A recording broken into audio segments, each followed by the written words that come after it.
పల్నాడు జిల్లా collector office దగ్గర శాంతయ్య సత్రం పలు అక్రమాలపై చర్యలు తీసుకోవాలని ప్రజా సంఘాలు నిరసన వ్యక్తం చేసి తదుపరి జేసీకి అర్జీ ఇవ్వడం జరిగింది. దీనిపై దేవాదాయ శాఖ జిల్లా అధికారిని విచారణకు ఆదేశించడం జరిగిందని తెలిపారు.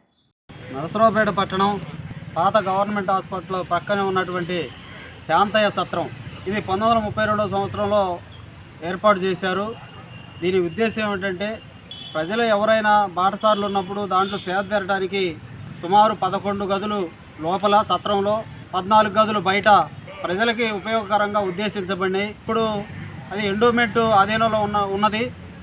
అయితే ఎండోమెంట్ ఆధీనంలో ఉన్నప్పటికీ ఆ సత్రంలో ట్రస్ట్ నెంబర్గా చెప్పబడుతున్నటువంటి రాధాకృష్ణమూర్తి అనే అతను ఇక్కడ ఉన్నటువంటి షాపులన్నింటినీ 27 షాపులను కూడా అద్దెలకు ఇచ్చేసి దాని ద్వారా పెద్ద ఎత్తున ఆదాయం పొందుతూ ఉన్నాడు.